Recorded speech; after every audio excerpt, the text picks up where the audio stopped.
Welcome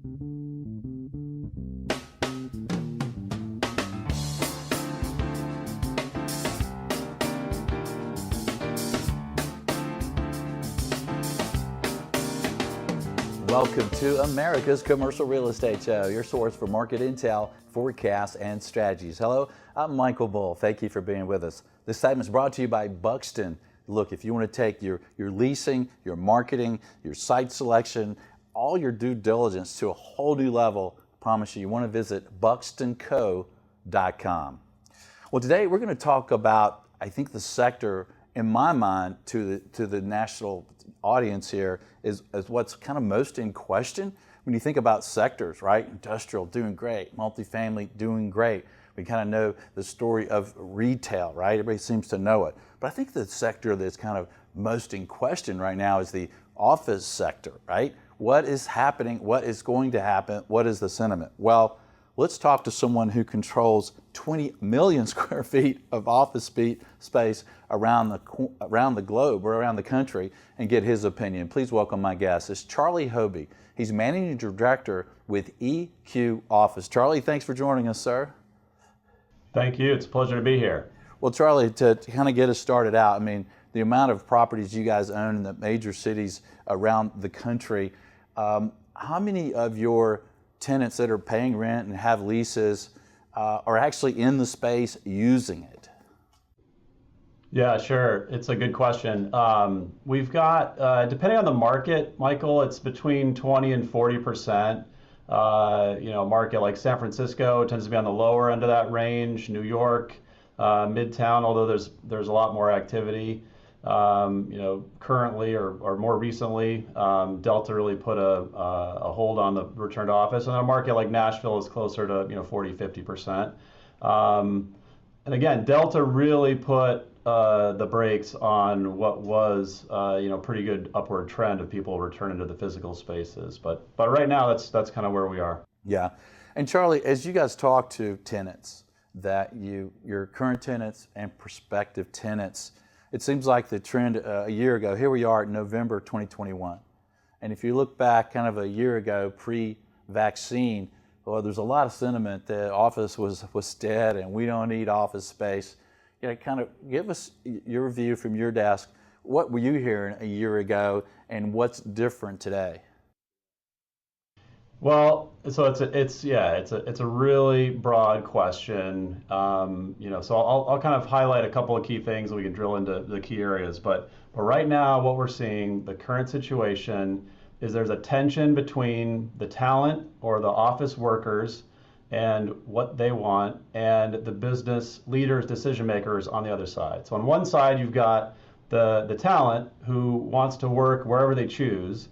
And currently they're choosing to work from home for the most part. And on the other side, you have the business decision makers who believe that they'd rather have their folks back in the office, but they're mainly right now motivated by fear and uncertainty, just frankly. And they're afraid that they're going to get caught in the great attrition. It's going to be hard to attract talent. And so they're for the most part accommodating that work from home. We think that long term those trends are gonna change for a bunch of reasons, but that's the current state of the market today. Yeah, and Charlie, how is that sentiment, or has it adjusted at all from say a year ago, right before the vaccines kind of came out, and kind of today? Is there any change?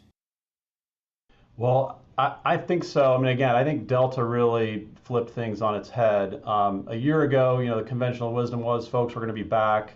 Around Labor Day, and we saw that showing up in the stats. With the success of the vaccines, we track not just the absorption numbers but also leading indicators. And August 2021 was in many markets the touring activity was higher than 2019, which was a really great year for the office market. And so again, before the Delta spike, we were seeing a lot of great activity, forward-looking activity, and then Delta really just kind of pulled the rug under that. Right, and that hasn't bounced back since then. It's kind of still a little slower than it was in August. Still slow. Although again, we're just coming out of Delta right now. And what we're hearing from decision makers is that they are interested in getting their teams back in the office. So I think that it's not showing up in the numbers yet. Again, with a couple of exceptions. I mean, the office job growth has been really strong. Again, we track the last three downturns, including the global financial crisis.com, and we're back post-COVID. We're back to pre-COVID jobs, 25 million jobs lost and gained in a little under 2 years. GFC, that was around 6 years, and .com, that was around 4 years. So again, good acceleration of office activity. We believe those jobs are going to find their way into the office, even though in many markets it's not showing up in positive absorption. But exceptions. Your market, Atlanta, had positive absorption in Q3. So there are some exceptions to that. The overall national number is still negative. We're talking with Charlie Hobey, Managing Director with EQ Office, and Charlie, you mentioned some of the leadership of these companies, want to get their people back together for all the benefits there are there for their people and their companies and clients and customers. What is working to get them back? As a landlord, what's working to help the leadership of these companies get their employees back? Well, I mean, again, I think the big thing that's going to drive people back is the purpose of the office is to enable collaboration, which facilitates innovation, which delivers business results. So I think that most important thing long term, that's going to be the driver. Peter Drucker, business strategy guru, said culture eats strategy for breakfast, and he was a strategy guru. So that's how important it is for humans to be in physical contact and to collaborate for good business results. I think that long term, that's going to be the most important. Okay. Near term, what are we doing? First of all, there's again, it's a super broad topic, but first of all, on the product side, we are offering flexible spaces, flexible solutions for our customers. And so again, if you think about a business decision maker today, they have a lot of uncertainty from COVID, from hybrid work, from inflation, and one way to address that is by offering them a solution that is move-in ready, so they don't have to invest a bunch of upfront capital. They can spend their capital on marketing and people. It is super high quality space, so that draws their talent into the office. And then you amenitize it with technology to make it really easy to access, touchless access. You improve the wellness of the building, so it's a healthy space, and you offer great food and drink. So those are kind of the keys. And then there's other things we're doing that are more specific to things you can't get at home as well. Things like tenant events and community building events that are starting to draw folks back as well. Yeah. Well, I love that you're working on the wellness certifications or just the wellness aspects of your buildings and your space, and I love the touchless technology, and that kind of can happen from the parking to the entrance to the building to the elevators to the restrooms, everything, right? That's right. Yeah. The other thing I think for the future offices are going to be way more personalized than offices of today. Just things that we're early stages. Just frankly, the tech is still early stages. But our vision is that your smart device is your single pane of glass for everything you need at the office. It's to access your space. It's to order a work request, food delivery to your desk. We're doing in some markets. And then it's personalization. So when you have you're in a space that has Internet of Things, the lights are adjusted to how you prefer them. They know what you want as an individual. The Mecco shades adjust at the right time of day for your personal desire of comfort or view. So these are some of the things that we think are going to be important for really enhancing the experience. And again, our vision is to bring humanity to the workplace, and we're really thinking about how humans interact and can live better lives at work. That's fantastic.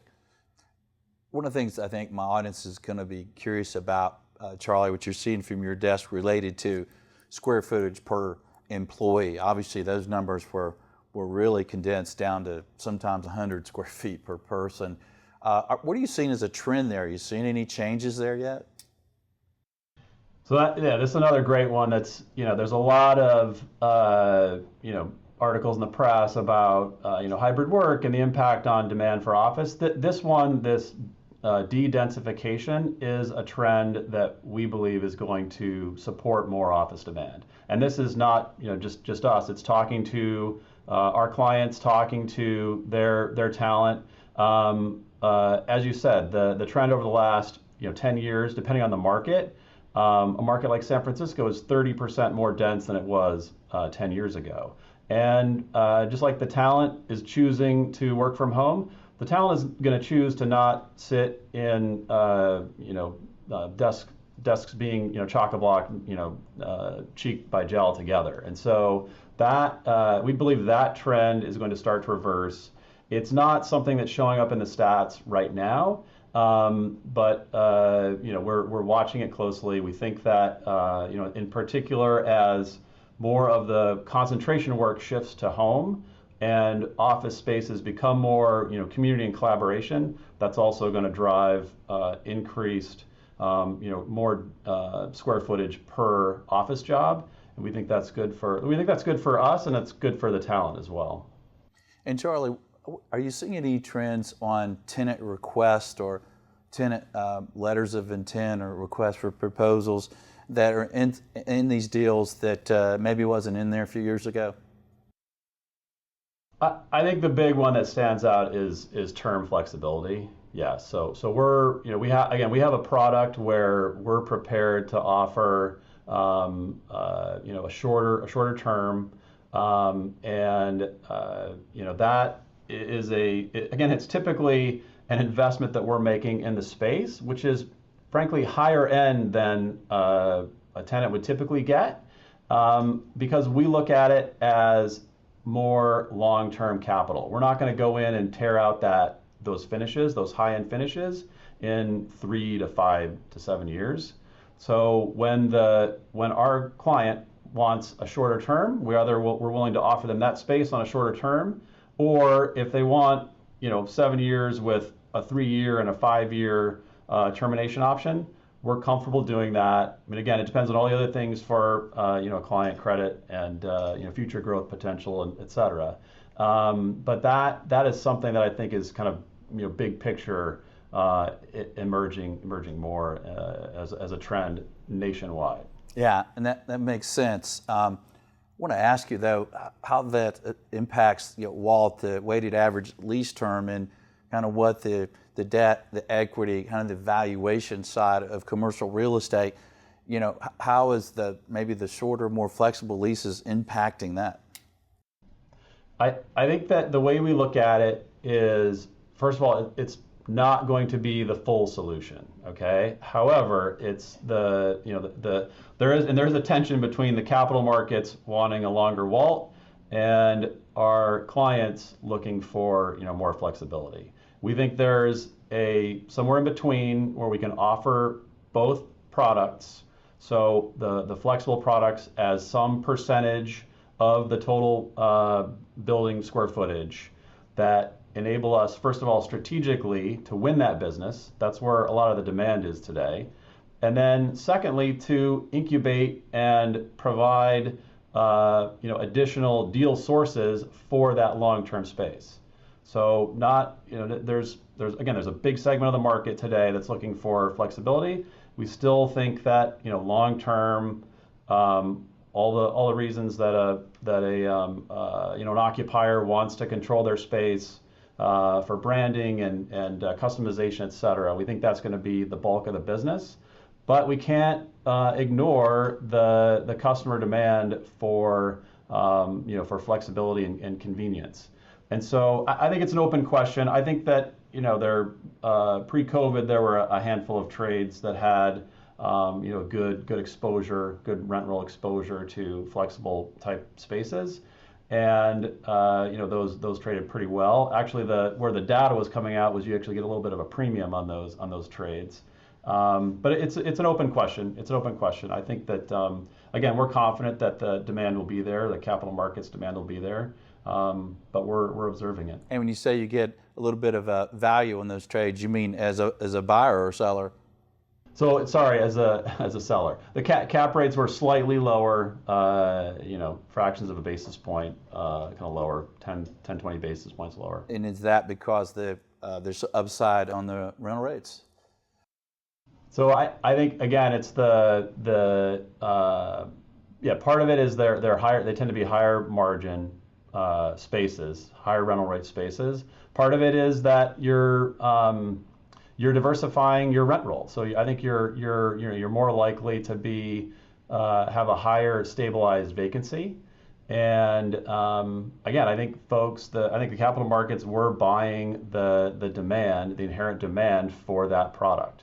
The traditional lease is not right for everyone. And so if you're just offering a single product, I think that over the long term, you're going to underperform buildings that offer more than one product. Yeah. And I know you don't have a crystal ball, so forgive me for this, but I know you know this industry well and study it. When you look at kind of pre-COVID demand of 2019 for office space and occupancy and deal volume, when do you think it gets back to that level? Is it 2022, 2023, 2024? And I know it varies for building and market, but if you said just overall for the country. So again, you're right. We don't have a crystal ball. We believe that long term the trend is going to be favorable.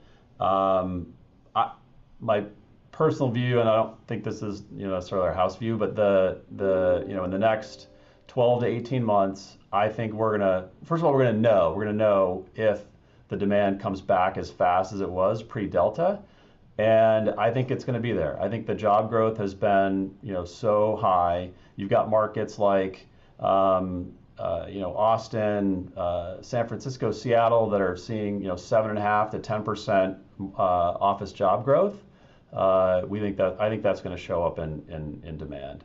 The national number, I don't know, but I think you're definitely going to see acceleration demand in the markets that are seeing above historical job growth. So maybe 18 months we're back at, in your opinion, personal opinion. Some markets are already back, like I was saying, not nationwide. I think that everyone kind of catches up. Yeah. Well, I think, in my personal opinion, as soon as employers feel that it's safe to have their employees back into transit, back into the office together, the demand's going to increase more quickly than I think we realize, being involved in COVID right now. I think we kind of get in that mindset of distance and all of that, and I think it could change pretty quickly. So if you will, I'd like to ask you, Charlie, to kind of leave us a tip. First of all, one for a tenant in today's market, and then maybe one for a landlord or an investor in the office space. So what would you leave tenants with as a tip at the moment? Let's see. For the tenants, I would leave them as the tip of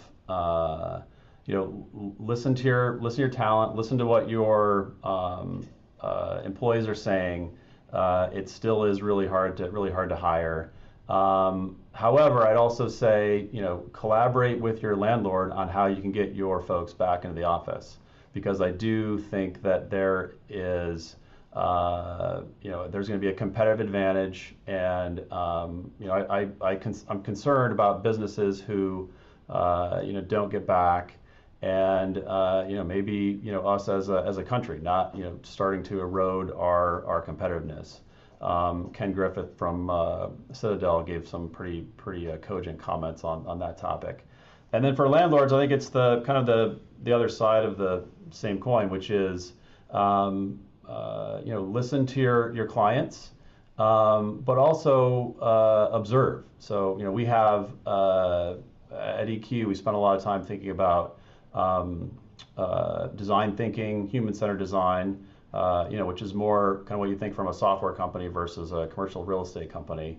But we have to be agile. We have to adjust. We can't, we believe that the office demand will be there, but we have to watch and see what decisions our clients are making and evolve, be agile, establish new services, new technologies, maybe new space designs, collaborate with them, sensors and data to measure how all those things are working. So it's a lot. It's kind of a broad suggestion to landlords, but I think as an industry we need to be, like I said, more agile and more focused on the customer than ever. Yeah, that makes a lot of sense. Charlie, what about when you're underwriting an office investment these days? Are you doing anything a little bit differently than you did pre-COVID? As far as our underwriting, I think that COVID hasn't necessarily impacted our underwriting. I think that again, tell me I'm wrong, but the everything that we knew before COVID was the office is important for collaboration, and we believe long term that the demand will be there. So as far as like our macro assumptions, we haven't really altered those that much. I do think from a product standpoint, we probably are underwriting a little bit more of investment in enhancing that customer experience. And again, we think that pays dividends on a faster lease up and higher rental rates and just more competitiveness. Especially when you're looking at an opportunistic deal that may be competing with new construction. But again, other than that, which is should have an ROI, otherwise we don't underwrite it. We haven't really altered our made blanket assumptions that are any different pre-COVID, I would say. Yeah. Well, I'll repeat it again. I love how you guys are using technology and health related and wellness activities and one of my pet peeves is the getting in a building, getting in there without touching door handles. And so I leave landlords with, hey, this idea, don't make me touch door handles to get in and out of your building. And if you can, have it know who I am because of my phone, right? And it opens up and knows that Michael Bull walked in. That's right. Yeah, I agree. I mean, a revolving door is a pretty bad customer experience. So we're simpatico on that. And yeah, again, that's our we've looked at biometric access, which has its advantages. Some folks like, but everyone has a phone for the most part. Everyone has a smart device. And that technology has gotten really good. So you can go from your parking garage through the lobby, through the turnstiles, to the elevator, to your space, touchless, smooth, and it's a much better user experience than dragging around a bunch of key cards, especially if you work in multiple locations. Yeah. Same thing for visitor access. The visitor process can be much better with a smart device than waiting in line, showing your ID, having to, they can't find you in the system. We think it's a much better user experience with the technologies that are available today. Yeah, and thank goodness for longer battery life in these things. For sure. We'll be really stuck. Well, Charlie, thanks for joining us. Great information, sir. Thank you. It's a pleasure. All right. And thank you for joining us around the country. Please let us know what you think. We appreciate you sharing the show and commenting. So let us know what you think, and please connect with us on your favorite social media. So until next week, be sure you always lead, learn, and laugh, and join us for America's Commercial Real Estate Show.